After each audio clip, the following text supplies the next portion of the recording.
Great St. Louis Quest for Mustard was a presentation originally delivered to the Missouri Funeral Directors Association.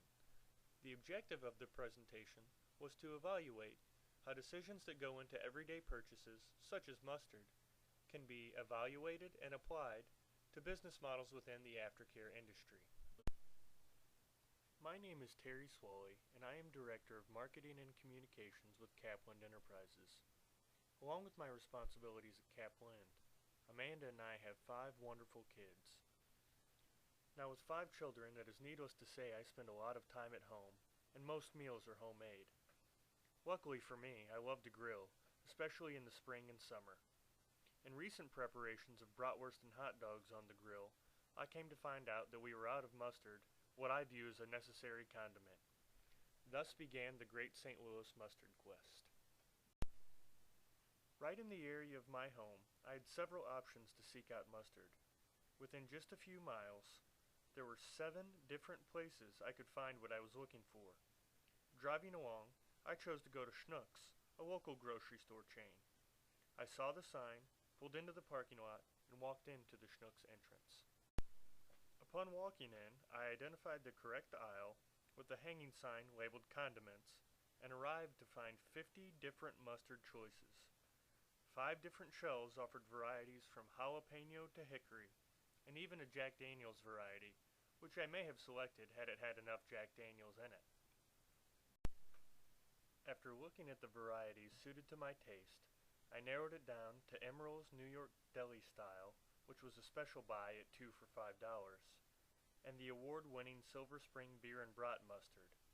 I went with the Silver Spring Beer and Brat Mustard, and then went to the checkout aisle.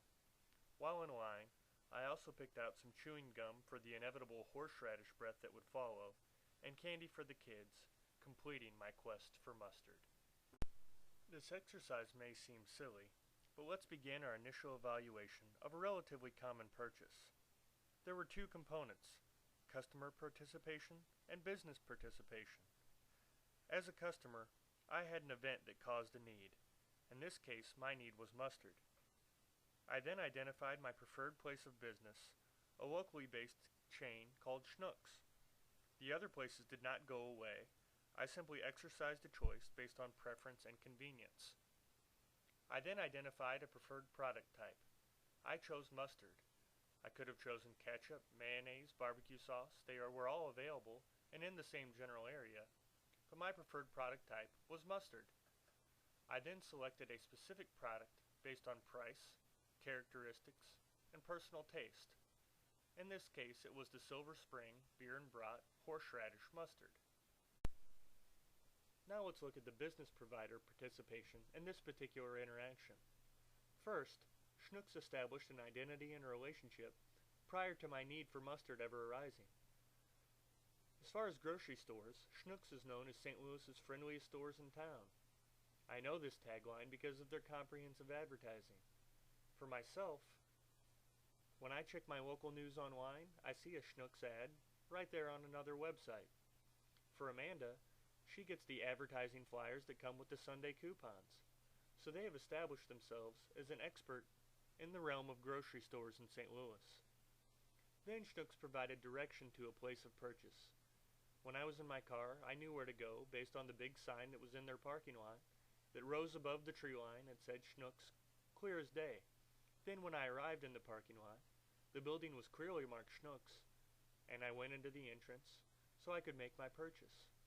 Once arriving in the store, they provided direction to the preferred product type. Now if I was with Amanda, we would have gone up and down every single aisle of the grocery store. But since I knew what my objective was, I went directly to the aisle, marked condiments, knowing mustard fell in that general category.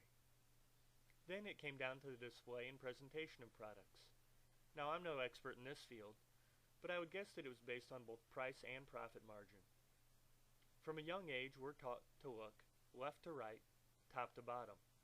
So in the top left was their most expensive chef-style mustard. And then as you went to eye level, most of the mustards were priced in the same general categories. However, I would imagine that this was their greatest profit margin because it was right in front of my nose. Now the Schnucks style mustard that had their name on the mustard was on the lower shelves, You would think every mustard would be Schnook-style mustard, right? But they had a wide variety to choose from to meet my particular taste and needs. Then they provided additional information in conjunction with the manufacturer. As I showed the two mustards on a previous slide that I had narrowed it down to, there was an Emeril's New York style mustard. Now Emeril, being a brand name, had his face plastered on the side of the mustard. And the New York style, I would guess, would mean to establish some sort of identity as far as being an exotic choice. And Schnucks took it a step further by offering a special buy. Now this was only a 17% discount, but it was a big yellow sticker right below the mustard. The other one, the Silver Springs, which I ended up choosing, on the manufacturer's label, it was a gold medal choice. It was a distinguished product. And while it was a common horseradish mustard, the name beer and brat mustard made it more suitable to my particular needs at that time. Hence my decision to go with the Silver Springs beer and brat mustard. After providing that additional information which led to my selection, Schnucks then provided additional products while having my captive attention. When I was in the checkout aisle, I ended up purchasing both gum and candy. Now notice, throughout this interaction, there was no personal one-to-one conversation that took place. It wasn't that it wasn't available to me. It's just, with my objective, I didn't need a personal interaction. Therefore, the only time I spoke with a person is when I was handing over my money to the cashier. Now you're probably thinking, what did I get myself into?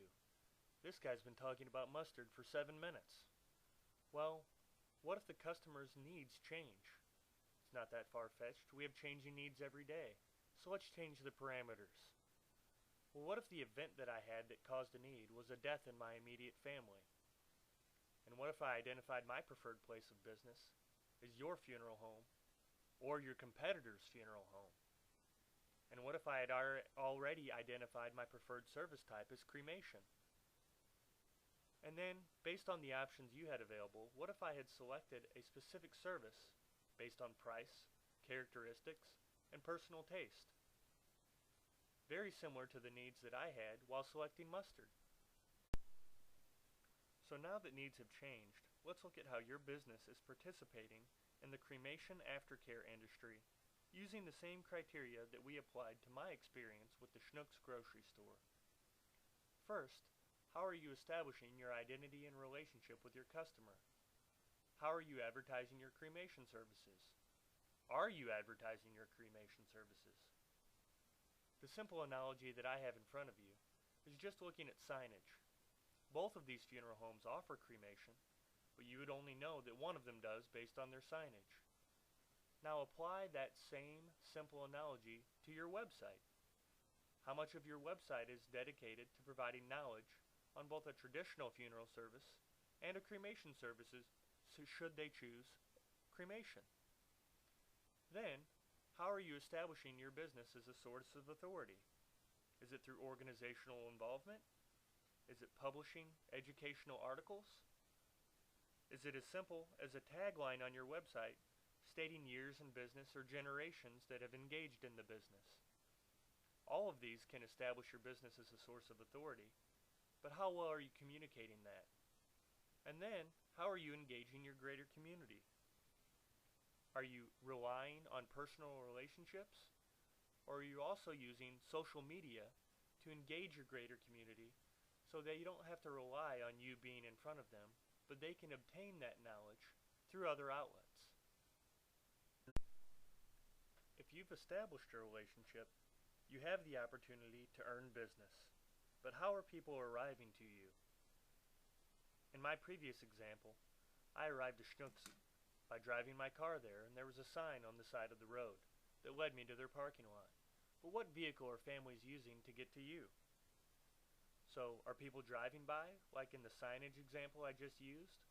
That Williams Funeral Home and Crematory, if I was looking for cremation, I would drive by and know that they are a viable option. Or are people using personal relationships to arrive to you? Is it your interaction with them in a Chamber of Commerce setting? I would argue increasingly people are using the internet to do their research on businesses. especially with a relationship that would be formed for something as sensitive and emotional as the death of an immediate family member. So what vehicle are families using to get to you? And after your families initially arrive, how are you providing additional direction?